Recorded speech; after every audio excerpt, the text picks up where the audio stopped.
বাংলাদেশের যে সংস্কার কমিশন তারা রিপোর্ট দিয়েছে, বিশেষ করে সংবিধান সংস্কার কমিশন। তার নানাগুলো পয়েন্ট নিয়ে আলোচনা সমালোচনা হচ্ছে। এমনকি ভারতীয় গণমাধ্যমগুলো এই ব্যাপারে বেশ নজর রাখছে, বোঝাই যাচ্ছে।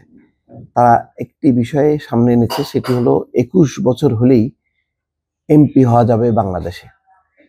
বৈষম্য বিরোধী নেতাদের স্বার্থে সায় দেবেন ইউনূস। অর্থাৎ এটা বৈষম্য বিরোধী যে ছাত্র আন্দোলন, তারা যে বিভিন্ন ক্ষেত্রে এখন মন্ত্রিসভায় আছে অথবা প্রশাসনের বিভিন্ন পর্যায়ে তারা তাদের যেই কর্তৃত্ব সেটাকে বজায় রাখার জন্যই ইউনূস সরকার এটি করছেন বলে ভারতীয় গণমাধ্যমের মন্তব্য।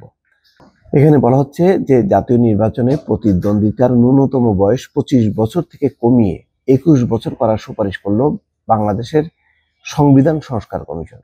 এই সুপারিশ কার্যকর হলে কলেজ পড়ুয়ারা জাতীয় সংসদের ভোটে দাঁড়িয়ে জনগণের প্রতিনিধিত্ব করার সুযোগ পেয়ে যাবেন। মানে কলেজ পড়ুয়ারাও এমপি হবার সুযোগ পাবেন, তারাও ভোট চাইতে পারবেন। বুধবার অন্তর্বর্তী সরকারের প্রধান উপদেষ্টা ডক্টর মোহাম্মদ ইউনূসের কাছে এই রিপোর্ট দিয়েছে সংবিধান সংস্কার কমিশন। সেখানে স্বীকৃত রাজনৈতিক দলগুলোর ক্ষেত্রে জাতীয় সংসদের নির্বাচনের প্রার্থী তালিকায় অন্তত 10% তরুণ তরুণী রাখা বাধ্যতামূলক করা হয়েছে। সুপারিশ বাস্তবায়িত হলে জাতীয় নিম্নকক্ষের প্রস্তাবিত 400 আসনের মধ্যে অন্তত 40টিতে তরুণ তরুণীদের দেখা যাবে। 400টি আসন প্রস্তাব করা হয়েছে, তার মধ্যে 40টিতে তরুণ তরুণীদের দেখা যাবে। ইউনূসের অন্তর্বর্তী সরকারে বৈষম্য বিরোধী ছাত্র আন্দোলনের নেতাদের অনেকেই ঠাঁই পেয়েছেন।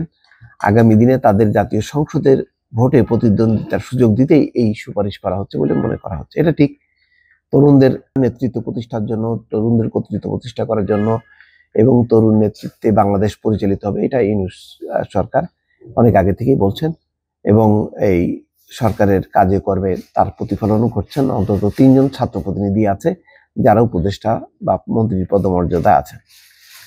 এই ধারা অব্যাহত রাখতে চান ইউনূস সরকার, সেটা পরিষ্কার।